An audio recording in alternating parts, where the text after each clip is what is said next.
আসসালামু আলাইকুম। সর্বশেষ বাংলা সংবাদে আপনাদের স্বাগত। শুরুতেই সংবাদ শিরোনাম। ৭১-এর মতো ২৪-এ গণকবর দিয়েছে শেখ হাসিনা, রাশেদ প্রধান। ভারতের অবস্থান স্পষ্ট করার পর সুর পাল্টালেন হাসিনা। গুমের ঘটনায় শেখ হাসিনার সম্পৃক্ততা খুঁজে পেয়েছে কমিশন। ৭১-এর মতো ২৪-এ গণকবর দিয়েছে শেখ হাসিনা, রাশেদ প্রধান। জাতীয় গণতান্ত্রিক পার্টি জাগবার সভাপতি ও দলীয় মুখপাত্র রাশেদ প্রধান বলেছেন, ১৯৭১ সালে তৎকালীন শোষক গোষ্ঠী যেভাবে গণহত্যা এবং গণকবর দিয়েছিল জাতির শ্রেষ্ঠ সন্তানদের, একইভাবে ফ্যাসিস্ট শেখ হাসিনা সরকার ২০২৪ সালে বাংলার গণতন্ত্রকামী তরুণ সমাজকে জুলাই-আগস্ট মাসে গণহত্যা করেছে এবং গণকবর দিয়েছে। শনিবার মিরপুর শহীদ বুদ্ধিজীবী কবরস্থানে জাগবার পক্ষ থেকে বুদ্ধিজীবীদের স্মরণে শ্রদ্ধা নিবেদন শেষে এসব কথা বলেন তিনি। রাশেদ প্রধান বলেন, ১৯৭১ সালে দেশের বুদ্ধিজীবী ও আপামর জনতার রক্তের সাগরের বিনিময়ে আমরা মানচিত্র পেয়েছিলাম, কিন্তু প্রকৃত স্বাধীনতা এবং সার্বভৌমত্ব পাই নাই।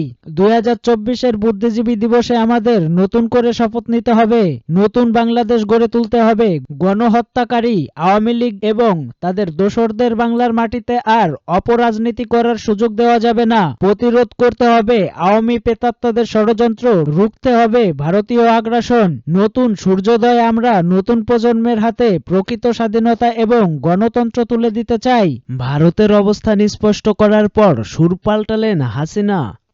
ভারতে বসে শেখ হাসিনা ডক্টর মোহাম্মদ ইউনূসের নেতৃত্বাধীন সরকারের সমালোচনায় যে বক্তব্যে বিবৃতি দিচ্ছেন তা ভারত সমর্থন করে না।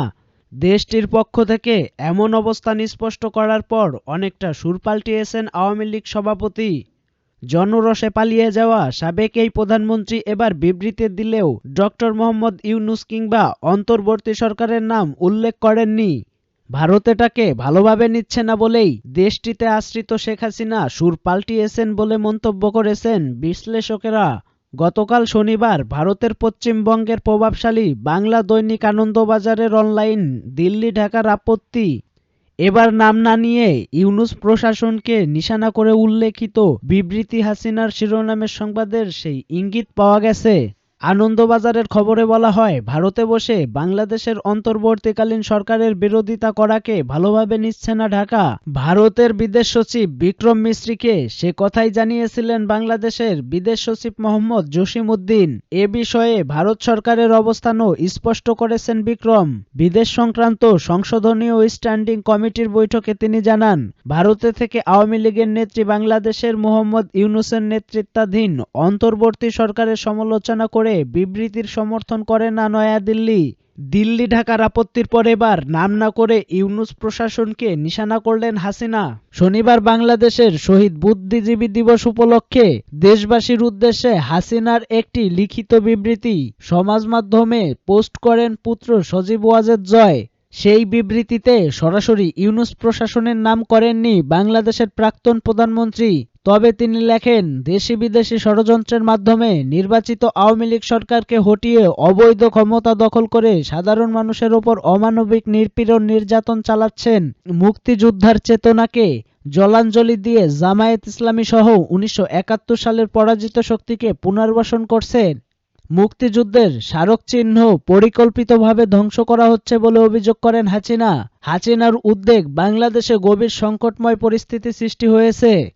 বাংলাদেশকে জঙ্গিদের উর্বর লীলাভূমি পরিণত করা হচ্ছে বলে অভিযোগ তার। এইসব অপশক্তির বিরুদ্ধে রুখে দাঁড়ানোর আহ্বান জানান হাসিনা। তার কথায় দাঁত ভাঙা জবাব দেওয়ার জন্য আমি মুক্তিযুদ্ধের চেতনায় বিশ্বাসী সকলকে ঐক্যবদ্ধ হওয়ার আহ্বান জানাচ্ছি।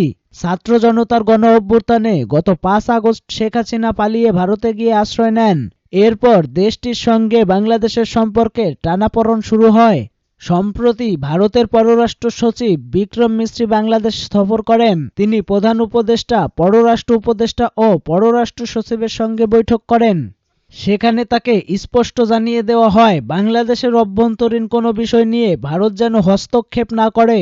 এছাড়া শেখ হাসিনা সেখানে বসে যে বিবৃতি দিচ্ছেন সেটা অন্তর্বর্তী সরকার ভালোভাবে নিচ্ছে না জানিয়ে সেই বার্তায় শেখ হাসিনাকে পৌঁছানোর আহ্বানও জানান তিনি।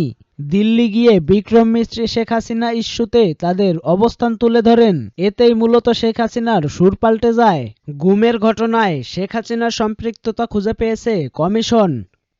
মানবতাবিরোধী লঙ্ঘনের জন্য দায়ী অভিযুক্ত করে র্যাপিড অ্যাকশন ব্যাটালিয়নকে বিলুপ্ত করার সুপারিশ করেছে গুম সংক্রান্ত কমিশন অব ইনকোয়ারি। একই সঙ্গে জোরপূর্বক গুমের ঘটনায় সাবেক প্রধানমন্ত্রী শেখ হাসিনার সম্পৃক্ততা খুঁজে পেয়েছেন কমিশন। গতকাল শনিবার বিকাল ৫টায় অন্তর্বর্তী সরকারের প্রধান উপদেষ্টা ডক্টর মোহাম্মদ ইউনূসের কাছে গুম সংক্রান্ত কমিশন তাদের প্রধান অন্তর্বর্তী প্রতিবেদন জমা দিয়েছেন। অবসরপ্রাপ্ত বিচারপতি মইনুল ইসলাম চৌধুরীর নেতৃত্বে ৫ সদস্যের কমিশন ঢাকায় রাষ্ট্রীয় অতিথি ভবন যমুনায় প্রধান উপদেষ্টার কাছে আনফোল্ডিং দ্য ট্রুথ শীর্ষক প্রতিবেদন হস্তান্তর করেন। জমা দেওয়া রিপোর্টের কমিশন সদস্যরা এ পর্যন্ত প্রাপ্ত ১৬৭৬টি অভিযোগের মধ্যে ৭৫৮ জনের অভিযোগ যাচাই বাছাই করে বলে জানান। প্রতিবেদনে উল্লেখ করা হয়েছে, গুমের ঘটনায় নির্দেশদাতা হিসেবে সাবেক প্রধানমন্ত্রী শেখ হাসিনার সম্পৃক্ততা প্রমাণ পেয়েছে কমিশন। এছাড়াও হাসিনা প্রশাসনের বেশ কয়েকজন ঊর্ধ্বতন কর্মকর্তাও সম্পৃক্ততা পাওয়া গেছে, যাদের মধ্যে রয়েছে সাবেক প্রধানমন্ত্রী শেখ হাসিনার প্রতিরক্ষা বিষয়ক উপদেষ্টা major general of Tariq Ahmed Siddique, national telecommunication monitoring সেন্টারের সাবেক মহাপরিচালক মেজর জেনারেল জিয়াউল আহসান এবং পুলিশ কর্মকর্তা মোহাম্মদ মনিরুল ইসলাম ও মোহাম্মদ হারুনার রশিদ। প্রতিবেদনে গুমের শিকার ব্যক্তিদের বিচারিক প্রক্রিয়া শুরু সহ র্যাব বিলুপ্তির সুপারিশ করেছে কমিশন। কমিশন প্রধান মইনুল ইসলাম চৌধুরী জানান, গুমের সঙ্গে জড়িত কর্মকর্তারা কাজটি এমনভাবে করেছেন যাতে এগুলো শনাক্ত করাও কঠিন হয়ে যায়। বিভিন্ন ফোর্স নিজেদের মধ্যে ভিকটিম বানিয়ে করেছে এবং পরিকল্পনা বিভিন্ন বাস্তবায়ন করেছে। তিনি আরও জানান, গুমের শিকার অনেকে এখনো সংখ্যামুক্ত হতে পারছে না। তাদের উপর এতটাই ভয়াবহ নির্যাতন চালানো হয়েছিল যে তারা এখনো ট্রমায় ভুগছেন। প্রধান উপদেষ্টা তার সর্বশেষ বক্তব্যে গুমের শিকার ব্যক্তিদের সুরক্ষা ও সঠিক বিচারের আশ্বাস দেওয়ার পর রিপোর্টের সংখ্যা অনেক বেড়েছে উল্লেখ করে কমিশনের সদস্যরা অধ্যাপক ইউনূসকে আয়নাঘর পরিদর্শনের অনুরোধ জানান। তিনি বলেন, আপনি আয়নাঘর পরিদর্শন করলে ভিকটিমরা অভয় পেতে পারেন। প্রধান উপদেষ্টা তাদের অনুরোধে সম্মতি দিয়ে জানান, স্বল্প সময়ের মধ্যেই তিনি জয়েন্ট ইন্টারোগেশন সেল, যা আয়নাঘরের নামে পরিচিত পেয়েছে, সেগুলো দেখতে যাবেন। তিনি কমিশন সদস্যদের তাদের অন্তর্বর্তী প্রতিবেদনের জন্য ধন্যবাদ জানান এবং কাজটি এগিয়ে নেওয়ার ক্ষেত্রে প্রয়োজনীয় সব সহযোগিতার আশ্বাস দেন। কমিশন প্রধান মইনুল ইসলাম চৌধুরী জানান, তারা ৩ মাস পর মার্চে আরও একটি ইন্টারিম রিপোর্ট দেবেন। কাজটি শেষ করে চূড়ান্ত প্রতিবেদন দিতে কমপক্ষে আরও ১ বছর সময় প্রয়োজন বলে তিনি জানান। কমিশনের সদস্য হাইকোর্ট বিভাগের অবসরপ্রাপ্ত বিচারপতি মোহাম্মদ ফরিদ আহমেদ শিবলি, মানবাধিকার কর্মী নূর খান, ব্র্যাক বিশ্ববিদ্যালয়ের শিক্ষক নাবিল ইদ্রিস ও মানবাধিকার কর্মী সাজ্জাদ হোসেন এ সময় উপস্থিত ছিলেন।